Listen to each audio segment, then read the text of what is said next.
This is StormReel, a podcast about the intersection of people and weather, hosted by storm chasers Jeremy Hamann and me, Gabe Cox.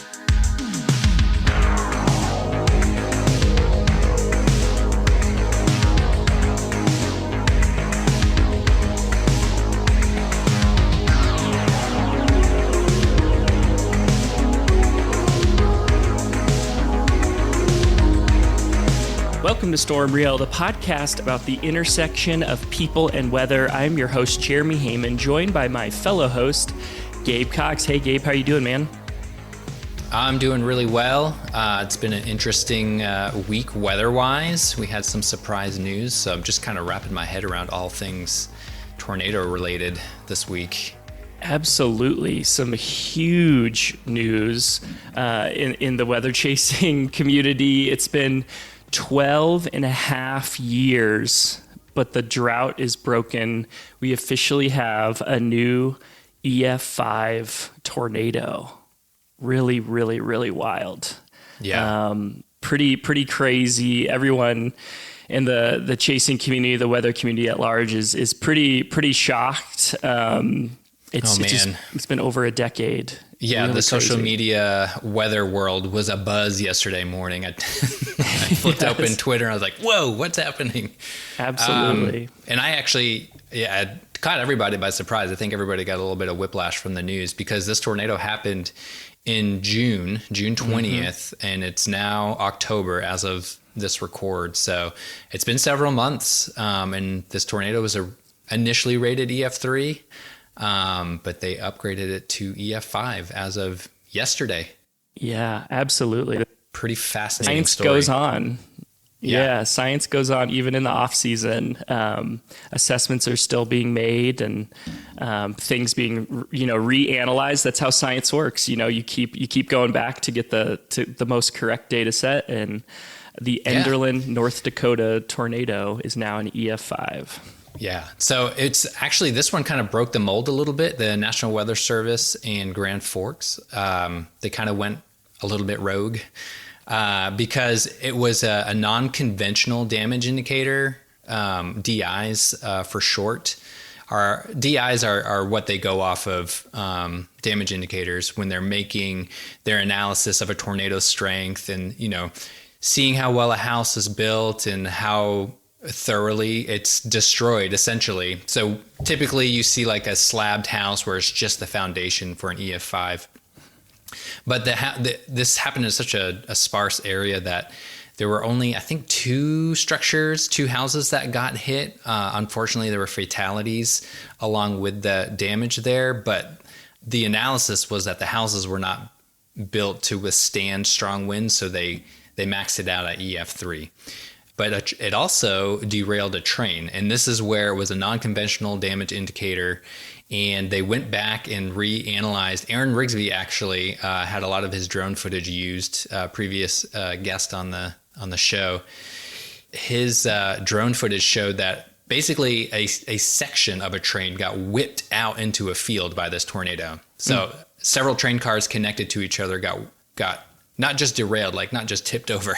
They got swung out into a field, and one of the cars snapped loose and bounced 475 feet through a field. Oh my gosh, crazy. And reading this analysis that was put out yesterday, the official rating that was listed in there, they came up with several estimates, but they noted that the Northern Tornado Project estimated 266 miles an hour, which is well over the EF5 threshold of 200 miles an hour. Several days after it happened, a friend of the podcast, Ethan Moriarty, and again, another former guest, he did his own estimation of the wind speeds required to toss that car. And Ethan Moriarty had estimated 264 miles an hour. So he was only 2 miles an hour off from this estimate back in June. And it turns out his calculations were pretty spot on. To only be 2 miles an hour off is insane. But lots of news about that. It also, brought up the whole EF5 rating and scale discussion. There's a lot of people saying that this needs to be done to other tornadoes as well, to go back and reanalyze the non-traditional damage indicators. But either way you slice it, to break a 13-year-long drought was big news. No kidding. Just wild. Yeah, really crazy. Shout out to the damage assessors at the National Weather Service. They often just get criticism by and large. But just, amazing work of going back, taking a look at other sources of information. And that tornado in particular, the tornado track, is really wild. We'll link to a tweet showing the track of it, but really crazy behavior on it. It kind of looks like a crescent moon, but not following the typical northeasterly pattern. Right. It kind of curves back northwesterly, which sometimes occurs in these super strong tornadoes, but really, really wild. And like we said before, is important to note too that there were a couple of fatalities in this storm as well. Yeah, and I think too, it's worth mentioning that there have been other EF5 strength tornadoes since 2013. They just haven't caused the damage that would allow that rating. They've either happened over open fields or on structures that are not well built. So if an EF5 hits a mobile home, for instance, mobile home is only able to withstand, minimal wind. So they can't give an EF5 rating to a destroyed mobile home because that can happen at an EF3 level. And so there have been tornadoes of that intensity. None have just been able to be officially rated, which is where the discussion is lively online, to put it lightly, and why people are calling for change to the EF scale, which is happening. It's being worked on right now. But Absolutely. Interesting conversations happening. Interesting to see something upgraded months after the fact. And the previous EF5 holder was the catastrophic Moore, Oklahoma EF5, which I think most people remember hearing about. That was in 2013 on May 20th. And Jeremy, you were actually chasing that day. Yeah. I was chasing in Oklahoma that day. Gabe, you were helping us navigate to the right. Remotely, Remotely, yep. You were down in Florida. And we were in southern Oklahoma chasing setups down there. And that day lives in infamy without a doubt. But a really wild day, obviously. Tragic day. So crazy. It's been 12 and a half years since an official EF5. Really wild. But we'll link a bunch of the things that we just talked about in the show notes about the Enderlin, North Dakota EF5 that you can dive into and nerd out to for sure. But I think we should bring in our guest. I think he will have a few things to say about this storm and a lot of other storms. But let's bring him in. Aaron Jayjack is a professional storm chaser and content creator chasing the world's most dangerous weather, from Category 5 Hurricane Michael to dozens, but I would probably say hundreds of close encounters with monster tornadoes, blizzards, floods, monsoons, and everything in between. Aaron strives to inform the public of danger while capturing the beauty and majesty of Mother Nature. And he does it often sporting the best beard in the storm chasing world. Welcome to the show, Aaron. How you doing, man? Hey guys, thanks a lot. Welcome to the show. I'm glad I didn't. I was thinking about trimming it up, and I was like, wow, it's almost winter, so I better let it go. That's right. Your face sweater. Keep that thing going. Oh man, thanks for being here. And I'm sure you were itching to jump in when we were talking about the tornado. What is your connection to that storm and that day of chasing in particular? Yeah, so June 20th, it was expected to be a big day. It started off, I think, as an enhanced risk, 10% hatched tornado risk area. But it was really the main target that day was likely going to be a derecho, or at least a squall line of some sort coming through, bringing severe weather, with possibility of embedded tornadoes and whatnot in that line or that derecho.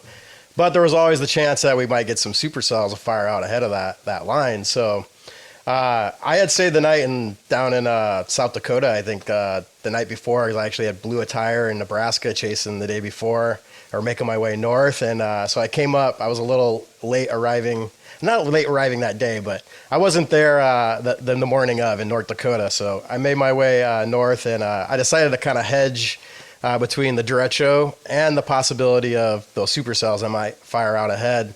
And started to notice storms trying to develop some hints that something might happen in northern South Dakota, just to the northeast of Jamestown. So I-94 runs right through there. So I ended up being on I-94 chasing this supercell off to the east. Ended up producing the first tornado of the day, which was the EF3 Spiritwood tornado. I got real close up to that tornado, and it was I've chased a lot in the northern plains. I've chased a lot in the southern plains, central plains, and I haven't seen a tornado or supercell like I saw with that one in North Dakota or in the northern plains before. Wow. And I've told people, like, as I'm driving up to this tornado, all that was going through my mind, I'm racing towards it, trying to get as close as I could, but all that was going through my mind as I'm driving towards it is, I can't believe I'm in North Dakota. I can't believe I'm in North Dakota. Huge tornado, guys. We're going to throw it here in a second. It's a monster! Monster tornado. It's huge. Big destructive tornado. About to get blasted with RFD.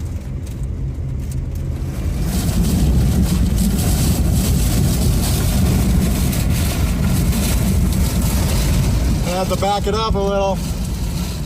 It was like, it was a supercell that I've seen down in the southern plains, right? Like it reminded me almost of, kind of the El Reno type supercell, just a big monster supercell wrapped up. I actually I should take a step back. I actually almost bailed on the storm minutes before the tornado produced, because I thought it was actually struggling. I thought I was going to go outflow dominant. I thought I had too much outflow with it, and it was going to cut it off. And I noticed the supercell to the south now developing, and so I almost bailed and went south to that supercell, which ends up being the Enderlin, North Dakota EF5 supercell. But yeah, so I got real close to that Spiritwood tornado, right up next to it. It occluded, and if you look at its path, it should have the same path as the Enderlin tornado. It started moving off to the northeast initially, but it occluded. It got real strong, occluded, got real rain wrapped, and went off to the northwest. I think eventually popped out the back of the storm. You could see it back there too, in its very end stages. So after chasing that supercell, that was a major intercept for me. I couldn't believe it was North Dakota. I knew the derecho was coming, so I wanted to get that derecho, but my plan was to get off to the east to a higher population area with better lighting, more impact, just to document. It's, if you're out in the middle of nowhere in North Dakota and you're documenting strong winds, you're mostly just documenting rain and dirt, because it's just mostly rural fields, right? Yeah. So I was going to race off to the east of Fargo to intercept it there. But then, the Enderlin supercell really took off and beefed up. You could see it was producing a monster at that time as I was racing off to the east. I was positioned to the north of the supercell, so I couldn't see the tornado itself. But I saw one of the biggest, just monster supercell skies in North Dakota or anywhere that I've ever seen, especially a nocturnal sky. I've seen some pretty wicked skies, but it might be the most wicked nocturnal sky I've ever seen. I mean, and it makes sense because it produced an EF5 tornado. So yeah, there's actually some. It went viral, I believe, after, but there's some doorbell ring camera footage. I don't know if you've seen it. Yes, showing I've seen that structure. Yeah, showing that structure that you're talking about, and it looks otherworldly. It looks like a mothership coming in, and it's just like strobe lightning nonstop. The lightning, I was going to say, the lightning really stood out that night, just flashing. I mean, I stopped for a while to get footage of it as it all came through. Eventually, the derecho ripped through.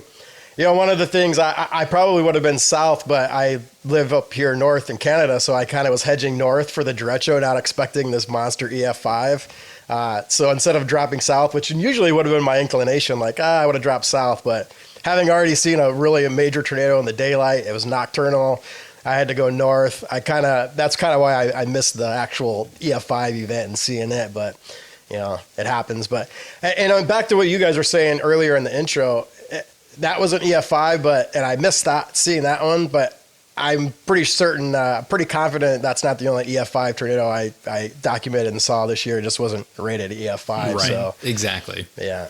Yeah, and your footage of the previous tornadoes is insane. We're gonna link to your YouTube videos in the show notes because it's 100% worth a watch for our listeners. Just a bananas intercept in that one. Yeah, and that one's rated EF3. I mean, I'm thinking it's at least producing EF4 winds. It's probably approaching that 200 mile per hour, but there wasn't much out there, thankfully. So. Yeah, without a doubt. That is a crazy looking environment. I'm just scrubbing through the video right now, and yeah, you're right. You're like, it does not look like North Dakota. No, and just the visual of that. Yeah, I've seen a lot. Most of the times in North Dakota, you get these big HP supercells. Mm-hmm. This was just a monster classic supercell with just these monster, there was the tornado, but if you see the wind field, you can see the rain curtains just enveloped around this thing, the bear's cage, as I'm punching into it. Just a classic supercell before it gets rain wrapped and then becomes an HP monster, but high precipitation HP. Yeah, so. Yeah. No, that's awesome. And for our listeners who aren't familiar with the terminology, you mentioned the tornado occluding. What exactly does that term mean for a tornado? Well, as a tornado, it's ramping up. It's going through its different stages of its life cycle as it begins to weaken, and sometimes because of its strength and just that momentum of it rotating, it's going to pull it to the northwest. Eventually, that's kind of what kind of kills a storm off, kind of chokes it out. It gets into the core of the storm. But a strong enough tornado, as it occludes, as it moves into the core of the storm, they sometimes will pop out the back of the storm. As it's roping out in its final stage of its life cycle, those really strong vortexes that can make it through, that core. So sometimes I've chased storms like that. I'm like, okay, I think it's going to pop out the back. So go punch, wait for it, come out the back. So, yeah. But yeah, so eventually a storm will occlude in, it gets wrapped in its rain. And then that will sometimes kick off the next cycle of a supercell, and another rotation can form off to the southwest of that. In this case, another supercell came up, kind of took over. Those supercells, actually, if you look at the radar loop, kind of Fujiwara around each other as that derecho came in. Oh, wow. Okay. Right. So you get if you look at kind of EF5s, then there's that other tornado, the original supercell, that spirit wood kind of comes in and gets wrapped into the back as the derecho comes in. So it's pretty interesting. Wow. Yeah. Amazing. Yeah, we just talked about the Fujiwara effect on the previous episode, talking about the hurricanes that were out in the Atlantic. So the listeners are familiar with that term, but yeah, I didn't realize that happened that night with those supercells. That's fascinating. Yeah. Yeah, and that can, and if you look at the damage path, you see what Jeremy was talking about with the crescent moon. Like, you can get some crazy storm motion and tornado motion when a tornado's occluding. So you definitely, if you're chasing them, you got to be careful and definitely keep your eye on things, because the track can shift and get kind of erratic in those final moments of a storm. Yeah, and and that track comes up in another case, actually this year and in 2007. So we had another major tornado this year. Greensburg, Kansas, almost getting hit by another EF5 tornado. Didn't get rated EF5. And then a little bit further to the east, Plevna, Kansas. Now, I was on that supercell, and that one produced a major tornado. Again, it had that same crescent hook, just barely. And that's what saved the town of Plevna. I was coming up to Plevna as this nocturnal beast, wedge tornadoes coming up to that town. And just before town, literally a half mile or less before town, it made that occlusion to the northwest, saving the town. Wow. But did hit some homes like about a mile outside of town, totally obliterated those. And that day is almost, I mean, and this probably I should have mentioned we should talk about this day. I forgot how much of a carbon copy of 2007, the Greensburg, May 7th. No, what was the date? In 2007. I forget the exact day, but in Greensburg, Kansas, 2007 was the first EF5 tornado on the new enhanced Vegeta scale. If you look at the radar loop and the events of that day, they almost carbon copy match what we had this past April with that same setup. We're first down in the Texas Panhandle, the Arnett, Texas tornado, a supercell produced a tornado down there. That happened in 2007, happened this year in 2025, that same day. And then nocturnally, two supercells, one almost hitting Greensburg and then another one off to the east of it. Wow. Very, very, it's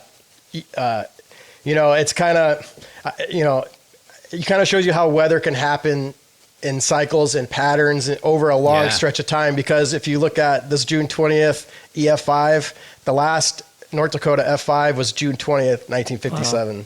So another That's date, crazy. Fascinating. Wow. That's interesting. I didn't know that. Yeah. That is what they say. If history doesn't repeat itself, it at least rhymes. You know, so it's like it's close. That's really wild. That's eerie. That's very spooky. Crazy. Well, Aaron, you've had quite a journey getting into storm chasing, and we'd love to hear about it. Starting from the beginning, something we like to ask our guests is what your origin story is. Like, what was that thing inside of you that was like, I've got to be close to tornadoes? What's that switch that turned on? Was there an event or a moment where you realized you really wanted to pursue this? And kind of walk us through that journey once it did turn on, where you started. I think, if I remember right, you actually started around here where I am in the Central Texas area. So yeah, walk us through that whole journey that you've been on. Yeah, I mean, so my fascination with weather and specifically tornadoes, I think, goes back to childhood and is, I think, a product of my mother's fear of tornadoes. When severe weather would come, curiosity in me is like, why is she so fearful of this thing? Now she's making me fearful of it. You know, over time, my curiosity was, okay, I want to learn about this thing that's so dangerous and whatnot. So as a kid, I had an interest in tornadoes, severe weather.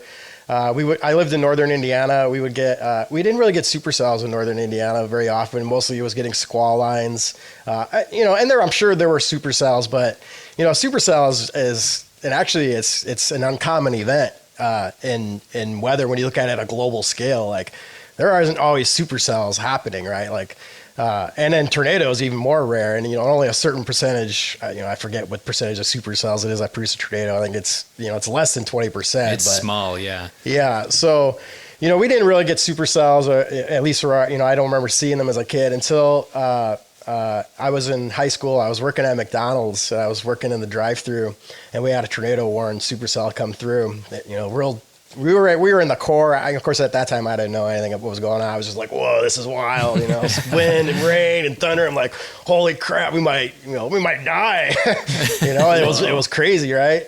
And then the storm passes, and I'm in the drive-thru and I'm working, and the sun comes out, beautiful blue sky, and I look off to out the drive-thru window and just see this updraft of a supercell. And I could actually see it rotating, and I could see it growing. And that was the first time I ever saw a supercell. And it just, wow. I was just like, I can't believe what I'm seeing right now. And at about the same time as when Twister had come out. So I had seen Twister, and I was like, oh, people chase tornadoes, And I used to play video games and watch Weather Channel. And I'm pretty sure I remember seeing like Jeff Petrowski, for example, his footage and real close encounters, maybe with the May 3rd, 1999 tornado. Or I remember seeing, coming home from high school and seeing the Gerald 1997 tornado on the Weather Channel. And that one really that one really accelerated my interest in tornadoes. And then seeing the coverage of the Moore 99, and then that really fascinated me. And so then, I wanted to go to school for meteorology. I really wanted to go to OU. But I kind of chickened out, and I ended up going to Purdue and stayed closer to home. And now looking back, I wish I'd pushed myself to go to Oklahoma. I didn't, though. I went to Purdue. I actually originally started going to school for meteorology, but I wanted to be a storm chaser, and I went to this class. I either wanted to be a storm chaser or I wanted to do like behind the scenes, like National Severe Storms Laboratory, like that opening scene of Twister when they show NSSL. Like, I was like, oh yeah, that fired me up, right? Like, I want to do that, right? And I want to chase storms. So I started going to the classes for this, and I had this introduction to like tornado forecasting or some basic class like that. And the guy, the first thing he says, or not the first thing, but one of the first things he says early on is that he's like, well, you're going to graduate from here. You're going to make $15,000 a year for the next 20 years or something like that. And I'm like, oh no. Wow. What an intro. What am I doing this? Yeah. Thanks, man. Like, what am I doing this for then? Like, right. Like, and I just really want to chase storms. So I ended up changing degrees, and long story short, management degree. Eventually, I was into video games and storm chasing. I chased locally, but didn't really, I didn't travel when I lived in Indiana to chase. I moved to Austin, Texas. because it has a vibrant video game industry. I was doing video game development, and this got me closer to Tornado Alley, and I was, super excited. I'm like, oh, okay, here we go. Now Yeah. I'm going to see some real storms here. I'm in Texas. Like, I was pumped, right? And so, at first few years, I just was chasing locally in Texas from like 2005 to 2009-ish or so. And then I think around 2010, I started venturing more around Texas. So further around Texas, going, as far from Austin, as far as Waco, or, almost like, whoa, this is real far for me, right? And this is, early on, like back then, like when I first started, like I would go look at a radar image on the TV. I'm like, okay, here's the radar, here's how things are moving, and then try and intercept a storm that way, right? And like, I remember waiting outside east of Austin, waiting for a tornado-warned storm to come, and end up turning right and going right through downtown Austin, and missed it, right? So chasing was real tough back then. And so, I eventually started chasing all across Texas, eventually going across multiple states, going up to Kansas. 2012, I chased that big day, April 14th, was it, or 16th, 2012. Made it the high risk day. I think it was a day 2 or day 3 high risk. One of the craziest chases I've ever chased. Just string of pearls, tornado-warned supercells from Kansas, in Nebraska, all the way down to Texas. Insane day. Saw tornadoes that day. And then, I was still working full time. Eventually, fast forward to like 2017 and seeing tornadoes, it just kept building, and the urge. I'm like, oh, and I didn't start in getting close, and I wasn't one to go ride with an experienced chaser. I wanted to figure it out on my own. And so my way and method of figuring it out on my own was, I'm going to start out from far and work my way in and build up my knowledge and confidence and experience. And like, I want to get close, but I don't want to die. So I just over time started doing that. And I had a significant moment in my life. My mother passed away in 2015. And after that, I had lost my father at a young age as well. And I'm sitting in a cubicle. I have a good job, high paying job. I'm a director at a software company, but I'm sitting in a cubicle and I'm missing chases and I'm watching stuff. And I'm like, do I really want to sit in a cubicle for the next 30 years doing this? Like, it wasn't rewarding to me. And I just couldn't see myself doing that. Right. Like, with my mother passing, like, she never even made it to retirement. So what am I going to do? I'm going to sit here for 30 or 40 years and hope I make it to retirement, and then do what I want to do. Right. So I'm like, no, that's it. I'm done. I'm gonna quit my job. I had made good investment choices with like my house and stuff. So in Austin, housing market blew up. So I was able to sell my house and go out on a limb and go, I'm gonna go work for myself. I'm gonna chase for myself. Do this full time. I'm gonna work on YouTube and social media and try and build that up. Started getting into chasing hurricanes as well. Just right before I quit my job, started chasing hurricanes. I chased Hurricane Harvey, and that was a big event for me because it's down in Texas, and so that really set me off. And I found this dog and blew up in the news about finding this dog and finding the owner and getting the owner's dog that had gotten lost in a hurricane. And that just kind of blew up my social media presence a little bit. I'm like, all right, well, I got some momentum. I'm going to run with this. So that was the time I pulled the plug on the full-time career of software development and start chasing, and eventually started doing freelance with like AccuWeather and some other radar apps. And then, and that's where I'm at now. I do full-time, I chase full-time, all weather, blizzards, hurricanes, severe weather, tornadoes obviously are my favorite to chase, but I like to chase the hurricanes and blizzards and all the weather. I like being in Mother Nature and capturing that beauty, and just, one of the things that I really love about storm chasing is, and it's not even the storms, I absolutely love the storm, I'm so passionate about it, but just the opportunity of where storm chasing takes you, like the places that you never otherwise would have went, and you end up there and you see these little towns and interact with people that otherwise why would I ever go to Enderlin, North Dakota? Like right, like there's only a few people that live there, but And then you get to end, and unfortunately for them, this isn't a bad situation, but you end up in towns before storms and meeting and interacting with people and seeing those towns and them asking you, oh, what's going on, and being able to, that's fulfilling to be able to warn them and then to be able to actually go do what you love and getting up close to those storms as well. Hey, dear listener, storm chasing and podcasting both cost money. And now that Gabe and I are back making podcasts regularly, we have a new way that you can support our show. If you look in the show notes, you'll see a link to be able to subscribe to our podcast. This will cost you $5 a month, and you will be rewarded with early access to our podcasts. You'll get each episode 2 days early as a $5 a month subscriber, and we will read your name on the podcast. This support means the world to us. We take our time out of our regular lives to make these episodes, and so just a little extra support would really, really mean the world to us. Thank you so much for listening and considering subscribing.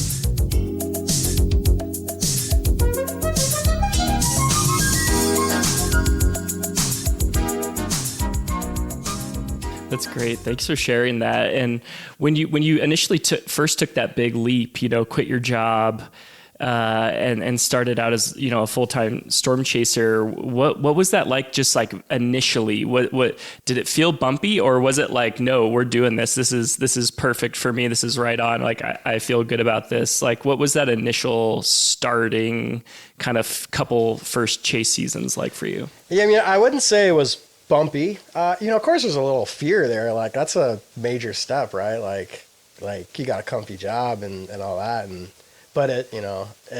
So there was a little bit of fear there, but I see a lot of chasers, and sometimes it works. They want to come right out of being a teenager and straight out of high school and chase full time. And I think that can work now for some, if the right stars align with social media. Before social media became such a thing as storm chasing, that was a really hard thing to do. So, I had worked full time, and I had gotten I had always, even before I decided I was going to quit and even the build up to it, that I was eventually going to do it. I had a plan like for 2 years of I was going to do this, but I was going to pull the trigger, do it. But I had a dream leading up to that plan of, eventually I want to do something like this full time. I want to run my own show or storm chase full time. But I'm gonna, I didn't start off, on third base, to use that terminology, right? I had to work for what I gotten to and what I've gotten. So, I worked full time for a long time to build up a safety net to be able to support myself. But there's always fear that I might fail, right? So yeah, so I wouldn't say it was bumpy, but there was some fear there. And, at that time in my career, it was like, I could see progress every year. I was making great progress every year with building social media and stuff like that. And, eventually you get to a point where you're going to have plateaus, and now it's like you get plateaus, but then you'll get big spikes in growth and stuff. So, but at that time, it was kind of a slow growth, but I was seeing the growth. And so that was, that built confidence and whatnot. So. Absolutely. And you put in the miles, man. I guess I would say I sacrificed what some people would consider a lot with job, and I wasn't taking vacations. I mean, storm chasing, I guess, could be considered a vacation, essentially, because you're going places and stuff. But it's still, there's a lot of work there, right? Like it's a grind, right? Like I grinded hard, so, and eventually, and I've kind of dialed back because I have a family now, and I feel like I've gotten to a point to where I can dial it back a little bit and maybe pick up later on and grind hard again in the future. I don't know if I'm at the health enough to do it, but yeah, I know I was happy with where I was at, and so start dialing back with having a family and whatnot. So, and now for me, like when I first started off that grind, like I would chase everything. Like it didn't matter. I was going to go, like I was just going to go chase it, but I had no family. So I could just go do whatever, chase whatever. Right. But now, like I'm very, particular in my chases. Like, I really like nocturnal tornadoes anymore. Like, I like it, but Right. I want to get up close to a nice, amazing daytime tornado. Yeah. Then just sit there and dance with it and capture amazing footage, 360 footage of it. And I had that opportunity this year. A prime example was the Wellfleet, Nebraska tornado in June, just maybe like a week or so before that Enderlin tornado. So. Yeah, well, you mentioned having a family now. You're no longer in Central Texas. You're up in Canada. So what happened in between Austin and Canada that got you to move across the border? Yeah, so was in Texas, sold my house, started just traveling. I always wanted to live in Colorado and be a ski bum. So I got an apartment in Colorado and chased storms and skied nonstop for a year and a half. Blew both my knees out. I skied so much. Chased Category 5 Hurricane Michael during that time. And then Twitter, well, X now, major. I call it a tool. It's a major tool for a storm chaser, in my opinion. Both for one, obviously self-promotion, but two, getting information and warnings out to the public. So it was big Twitter user. And, I eventually met my wife, Michaela, who was also a storm chaser. Then we met through Twitter. Eventually we met on a chase up in North Dakota, and one thing led to another, and now I've been here, a resident here, and well, not resident, but I'm a permanent resident here now in Canada. We live in Manitoba, and been here on the Northern Plains for 6 years now, since 2019. So, and that's where. And so that it's a grind in the early season from January to May to get down to storms, but then it turns around in June and July and August when everything comes up north, and then now everybody's complaining down south about having to come up to North Dakota. So. Yeah, absolutely. That's awesome. I love your story so much. It's just kind of like this odyssey of digging into this passion of yours and letting it take you literally across the country, and just into all these different spaces. And seeing the posts of you and Michaela chasing together has just always like lit up our Twitter feed. We love seeing it. You guys had a particularly crazy intercept in 2020 in Scarth, Manitoba. Can you tell our listeners a little bit about that and kind of what was going on at that stage in your life? Yeah, so August 2020, right in the, and I'm sure everybody remembers this, right in the peak of the COVID pandemic. Michaela is 9 months pregnant.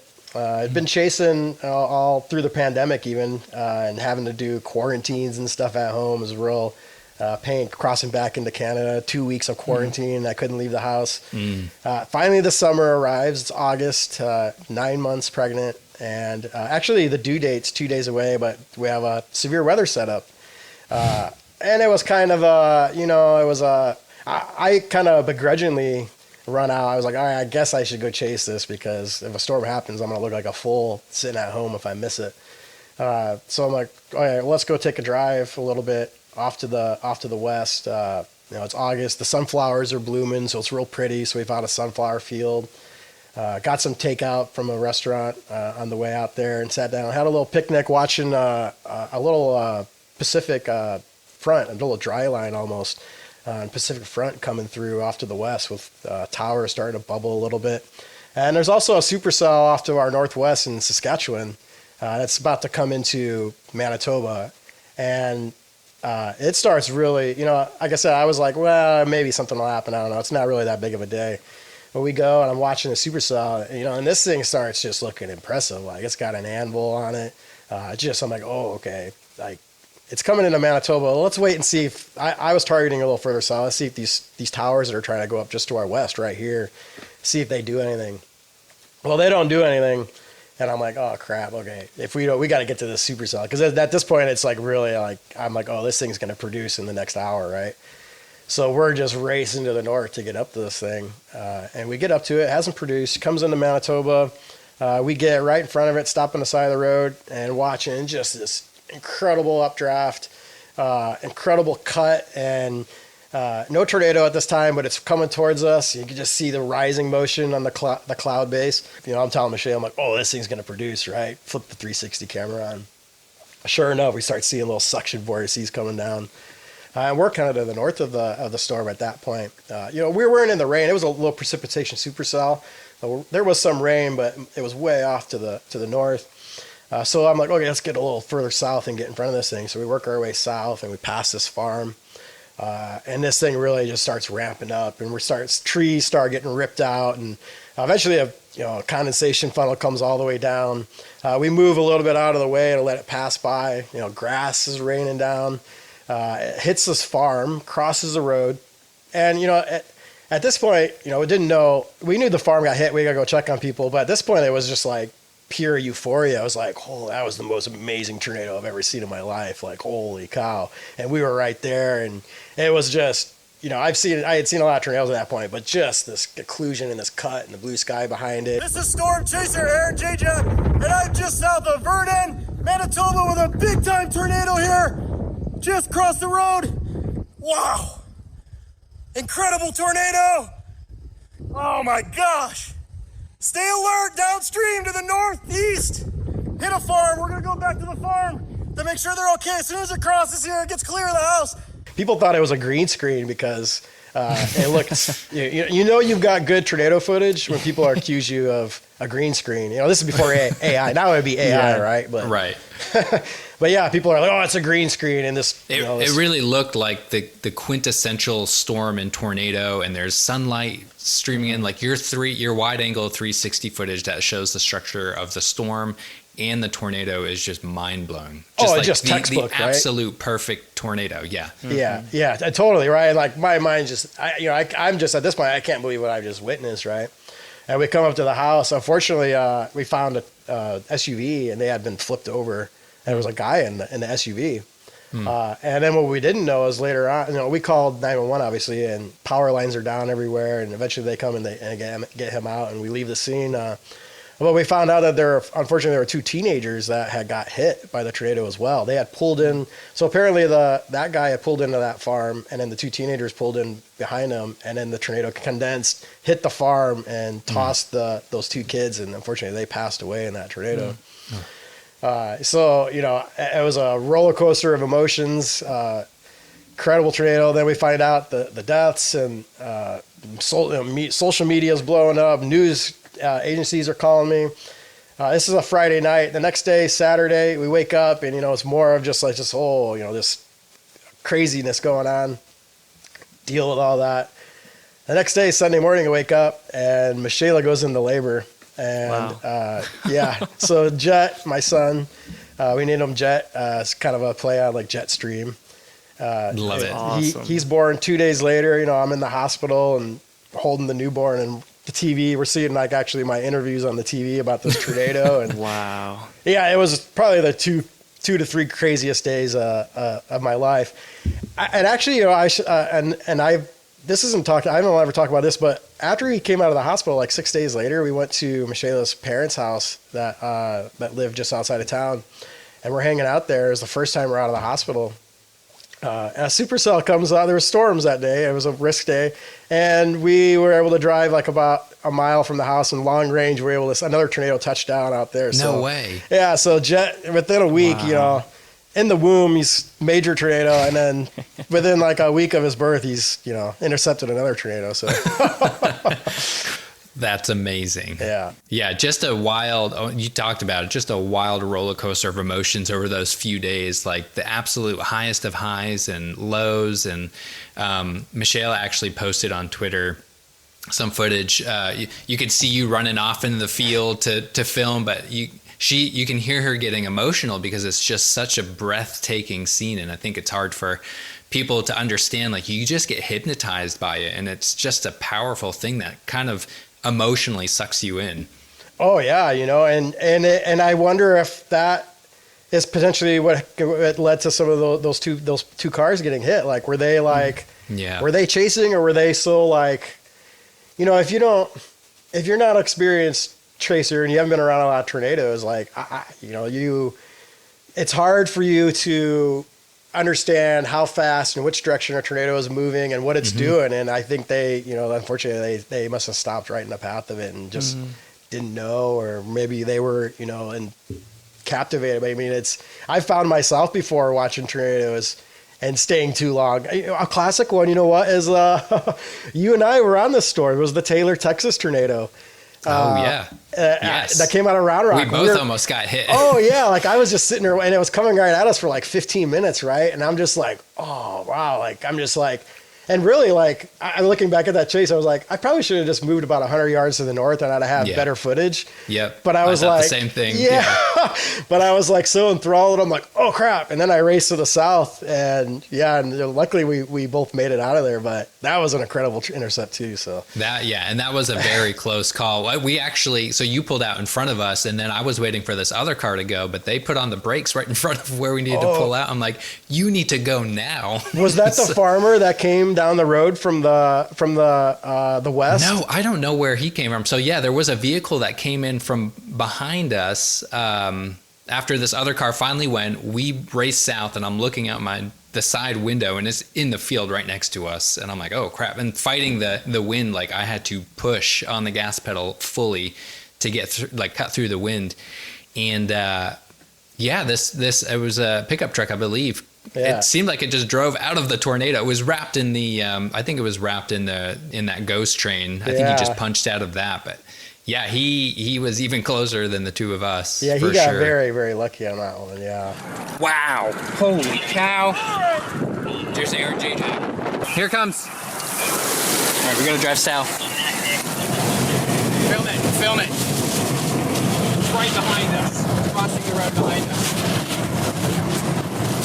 Holy crap! Holy crap!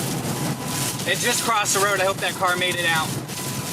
Yeah, so we were close enough, and you can actually see it in your 360 footage when you did a U-turn. You and I were close enough where there were shingles getting ripped off the roof of the house that I was parked right next to, and trees getting snapped in half. So we were out of the tornado, but there was definitely stuff happening where we were. Oh yeah, I was watching. I kept watching my 6 for the ghost train. I was worried about getting hit by the ghost train there. So funny thing about that tornado and that chase and that location. Obviously you live there now. And so that was, and I used to live there, but I didn't live there at that time. Right. And so it was, but when I lived in Austin, I used to frequent that reservoir, Granger Reservoir. So again, I like being out in the country and nature. So on my weekends when I lived in Austin, I would leave the city and I'd go out to like Granger Reservoir. So I crossed that spot just hundreds of times in the 15 years that I lived in Texas. And then to drive all the way down from, I drove all the way down from Canada 1.5 days. I drove all day, got to like Kansas or something like that, stayed the night, drove the next day, got to just north of Austin, stayed the night, woke up the next day for that chase, intercept this incredible tornado right, that kind of always blew my mind. I'm like, can't believe I intercepted a tornado where I spent all this time, for 15 years and here we go. Yeah. So. Yeah, the one that you were hoping for while you lived here. Yeah, right. And, but having lived there, if I hadn't lived there, I wasn't an experienced chaser around that area, I probably would have missed that tornado because I would have been on that storm around Round Rock and maybe seen it in Round Rock. But knowing Austin, Texas traffic and at that time, rush hour, I'm like, and knowing how it was all cornfields off to the east of Round Rock and Taylor, I'm like, I'm just going to go sit outside of Austin and wait for the storm to come to me. You look at those helicity tracks that day, I was like, okay, let's see what happens. And sure enough, came ripping right through there. So. Yeah, we have an episode on that, and it was crazy. The Hill City tracks were so consistent for like 24 hours leading up to this tornado. Right through Round Rock. Round Rock. Yeah, every run, yeah. Yeah, I was like, well, I think something might happen there. Yeah, exactly. Yeah, it made it an easy chase. But you're right. Like their strategy when chasing in this area of you got to know where the traffic's going to be. Like the home court advantage was in play that day for sure. Absolutely, 100%. Yeah. Yeah, if I didn't have that, I probably would have been back in the hill country and trying to be on those storms initially, and then and never made it across I-35 even on those storms and missed it all. So just consider I-35 a wall. Exactly. No, don't ever chase west of I-35. Nope. I mean, I will and I have, but yeah, same. But don't. Aaron, you mentioned that, I mean, obviously that incredible day, August 7th, 2020 in Scarth, and, obviously so much in your life personally happening and seeing an incredible tornado. And obviously, the really big tragedy of a couple deaths with that tornado too. And, I'm sure it took a while for like the emotional realities to hit of just that whole season of life you were in. But just as a long time, full-time storm chaser, how do you personally kind of cope with just the long hours on the road, times away from your family, and then sometimes seeing like really hard stuff too? I think we're always interested on the podcast to chat with chasers and ask how they kind of cope and handle stuff like that. What's been your journey with kind of the emotional side of storm chasing? Well, I'll start back to pre-family and post-family, because I think that is a significant change in emotional state and attitude and how I go about my chasing and whatnot. Before family and whatnot, things were definitely easier in that, I didn't have to worry about leaving and maybe I would never see them again, or just pure missing, right? Like, after family now, if I'm not chasing, like, and not working for someone like AccuWeather and covering something, like, I just want to go home, right? Like, I'm either chasing or I'm at home. So those are my priorities. Being out on the road, right after, actually, I saw Gabe, I saw you, Gabe, right after the Scar tornado. Jett's born. 2 weeks later, we get Hurricane Laura down in Louisiana. That was the first time in my career, as I was driving down to chase that storm, that I kind of questioned like what I was doing. Like, I'm going to drive down into a major hurricane. Like, I was a little worried, right? Like, do I really want to do this? Like, I just got a newborn son. And so that was a little, and then I met you and that down there, you guys were chasing down there, and we talked about the tornado and whatnot. But yeah, that was a tough chase for me because of that, having just gone through all that, having the death of that tornado. That was one of the hardest chases just emotionally in my career because of that. The grind is, I enjoy the grind. I like the grind, but it definitely wears you down. Right. And so for me, as I mentioned, like, I'm either home or, I'm chasing. When I'm home, it's either family or, I have some hobbies I like to do to, kind of balance out the extremes of chasing and Mother Nature. For example, like, I like to do bonsai. So I have bonsai trees, and so that's kind of cool. Like a meditative thing for me. And rock hunt, I like to go rock hunting. So, when I'm out chasing, that's one of the things I like to do on Waiting for Storms, is go look for rocks and stuff in nature and get out. And that helps, with being away from family, is to have things to be focused on, other than if I'm going to be missing them, like, I got to try and find things that occupy my time. So I'm not just dwelling on that, because I've got a job to do. But so I like to go out and look for rocks and stuff and find hobbies like that while I'm waiting for storms. And then of course, when you're in the midst of a storm, like, it's just pure focus, right? Like, and that's, I think, one of my favorite things about storm chasing is when I'm in that zone, it's almost an out of body experience for me when I'm right next to one of these monster tornadoes. Like, it literally, like, I feel like sometimes I'm out of body and I'm watching myself, and then just having this extreme focus and situational awareness of what's going on, and trying to be completely dialed in. And even before a tornado happens, and, I like to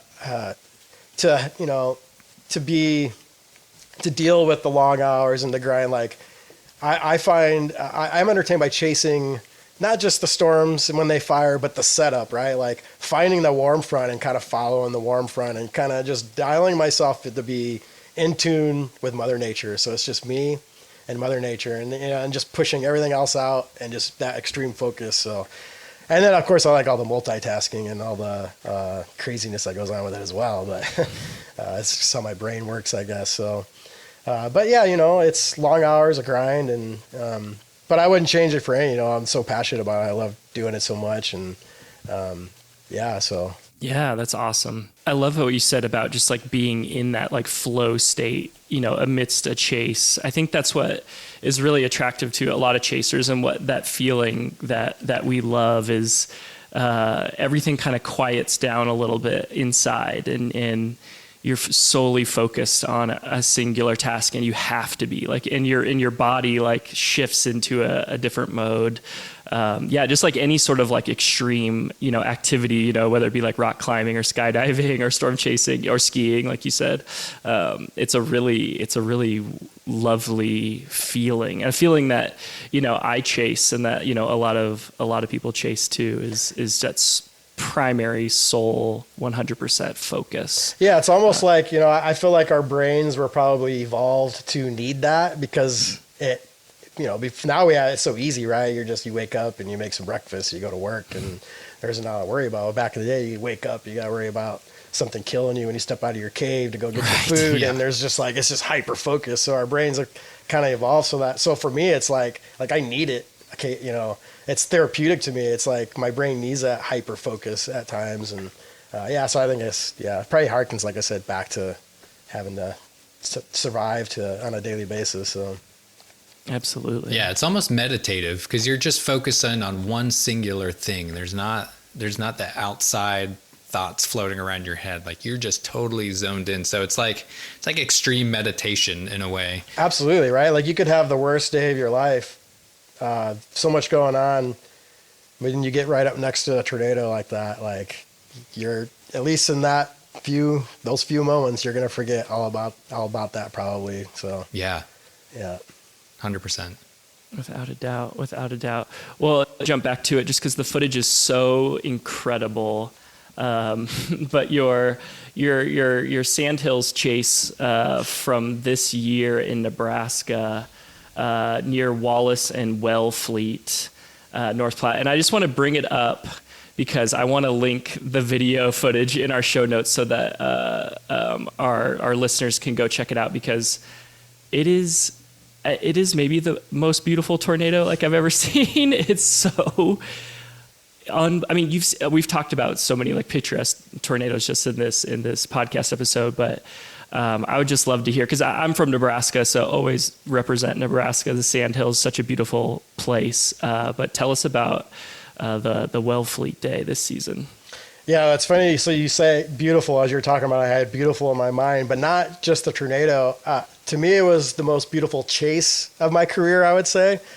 So I really love South Dakota. I really love Nebraska, that whole high plains region from, even Montana, Western North Dakota, Dickinson, North Dakota, up to the border, Canada border, all the way down through Rapid City, down to Colorado, right? To Fort Collins? Fort Collins. Yeah. So all the way down to there, right? So, love that area. Probably my favorite area in all of North America. Well, it's up there, right? Top 3.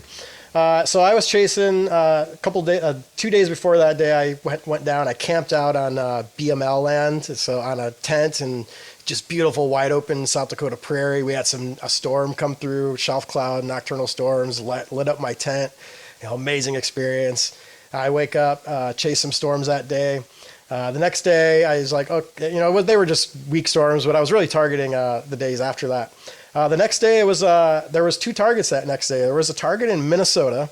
So it was the continuation of the storms I chased that first day that came out of South Dakota. They had moved off to the east, and there was a setup in Minnesota. And then there was a potential for storms down in Nebraska.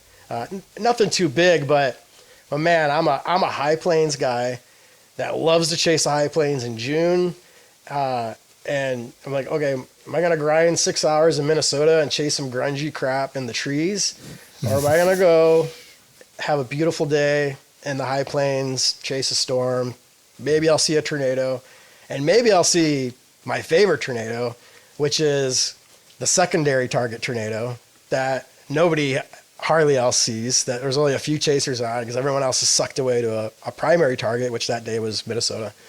So maybe I'll go see one of those, because I again, I love getting beautiful images, but I love getting unique images. And if I can get something that no one else has captured, like that's just, for me, that's special. Right. And obviously it's going to help your social media platform, which allows you to keep going out there and doing these things. Right.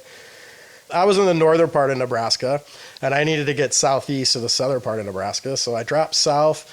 I get down to just north of Colorado on the interstate down there. I-80 goes across there, and I stopped in a town there, ate a burrito. I was watching some storms off to my west towards Colorado that had already gone up. I'm like, oh, that's one target. I'm watching off to my east, and I'm seeing on visible satellite. Again, visible satellite, so important to look at when you're chasing. Like, Yeah. I in my opinion, it's the number one most important tool besides models and all that. Like, obviously models are going to help you get to where you're going to go, but that visible satellite, when it's game time, Yep. I'm watching it like a hawk, right? Watching visible satellite, I'm like, oh, I'm seeing something trying to go up here off to my east, so I'm going to keep an eye on that and watch that. It's continuing to grow. Like, all right, I'm going after this storm, right? So I'm racing off to the east, continuing just to explode. And when you train your eye over many years to see a supercell and see a storm, every once in a while you look at a storm and you're like, holy crap, this thing is going to produce a tornado in the next half an hour, 20 minutes or whatever, right? Like, that's just explosive supercell, racing up to it, just a beautiful big base. As I'm coming up to it, still no tornado. I'm getting close. I'm probably like 5 miles from it. Tornado warning sounds go off. I'm like, oh, okay, here we go.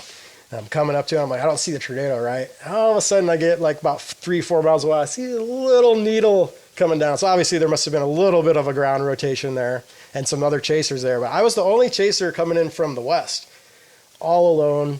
I'm like, this is exactly what, this is what I want. Like, I trace all season for this moment right here. Me in a tornado, all alone on a road in the middle of freaking nowhere. It descends all the way down. It's just this noodle. It's sucking. It's dancing across the road right in front of me, snaking its way, moving to the west, initially moving to the east, snakes around, and it starts coming back to the west and coming at me and chasing me down the road. And I'm driving, and I move 20 yards. I get out. I'm shooting video. It's like right over the top of me. Chaos, strong winds at one point come as I dive back into the car to move again. Some strong winds come and slam my door. And if you see some of my video and pictures, I have a bloody eye because the corner of the door caught my eye. Got blood streaming down my face. Chasing this tornado, man, moving off to the west. And already at this point, it's like, it's been like 10 minutes or so. And already I'm like, oh, this is the tornado of the year, right? This is amazing. And I'm like, oh man, this thing is going to wrap up again. And sure enough, it wraps up again. It was probably the longest I've ever spent with a tornado on the ground. And I'm just sitting there and I'm like, what do I do with my time? Like I'm filming and I got cameras rolling and the tornado, like, do I got an apple to eat or something to just sit back? Yeah, it's a rare problem to have storm chasing. It was, right? And I just kicked back against the car and was just holding the phone and just like, wow, oh, this is the most amazing thing I've ever seen. That's the dream. It was a dream. It's dancing around out there.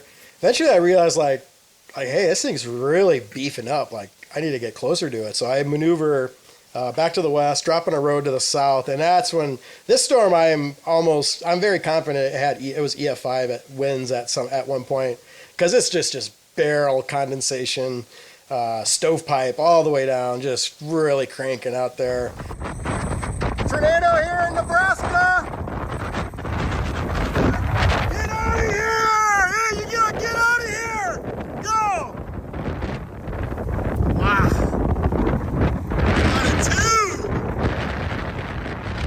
Fortunately, it didn't hit any buildings. Crossed the road, knocked some power lines down, shredded some trees. But thankfully, no injuries, no fatalities, and a beautiful tornado. But again, like I said, for me, it was the most beautiful chase because I went from just meditating on this big hill up in this grassland of Nebraska, and I made a good forecast and made a good intercept and chase, and everything just perfectly worked out. And so it was the most beautiful. Wow. It was poetic to me. Like, That's like, to me, that's storm chaser poetry right there. Like I couldn't have done it any better. It's what keeps you going. That chase will keep you going for another decade, I feel like. Exactly. Man, that sounds amazing. It's so wonderful. Like I said, we'll link that in the show notes. Go check it out. Wellfleet, Nebraska chase from Aaron Jayjack. Just incredible. It's been a crazy couple of years, right? Like it's been a couple of years of just banger tornadoes, like, close encounters with photogenic tornadoes. 17, like, we had Harvey and there were some events there. And then you get into 18 and like, I saw one tornado, I think in 2018, and it was after 30,000 miles in June, and I saw a beautiful photogenic tornado in Colorado. But like, I'm like, this is terrible. Right? And then it was a rough few years there. Yeah, and then 19 wasn't that good. And then finally 2020, that Scarth one, and now 2021, 22. Since 2021, really, I think there's been some pretty substantial photogenic, a lot of photogenic tornadoes. So yeah, every week there was a new tornado of the year dropping on Twitter. Right? Really, truly. Aaron, thank you so much for joining us on the StormReel. Is there anywhere on the web you'd like to point our listeners to?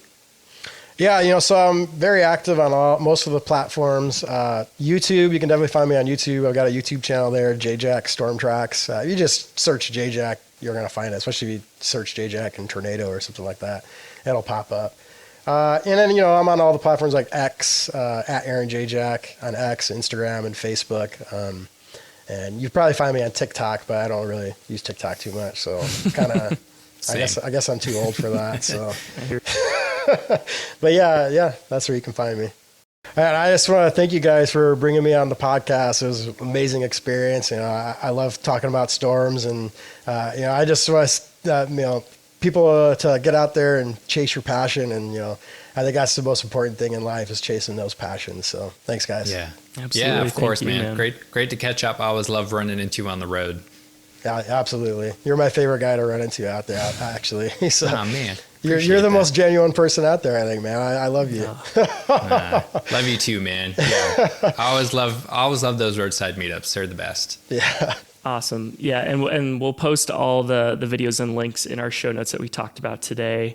Go check them out. They're totally worth your time. Aaron's footage is just incredible, and some beautiful, beautiful things he's captured that very few people have. Awesome. Well, thank you again, Aaron, for joining us, and thank you for listening to the StormReel. Please, if you could, rate, review, and subscribe. And if the place you're listening has a little bell or notification tool, please hit that so you'll know exactly when the next episode releases. We want to thank Orograph for the use of our theme song, Metamorism. You can find that song and album streaming everywhere. You can find us everywhere on social media at the StormReel, and our website is stormreel.com. Please share that. It actually really, really helps our podcast grow. For StormReel, I've been Jeremy Hamann, joined by Gabe Cox. We'll talk soon. This episode was made in part by the generous support of Mike and our newest subscriber, Marla. Thank you both for being a part of the StormReel family, and remember to keep looking up.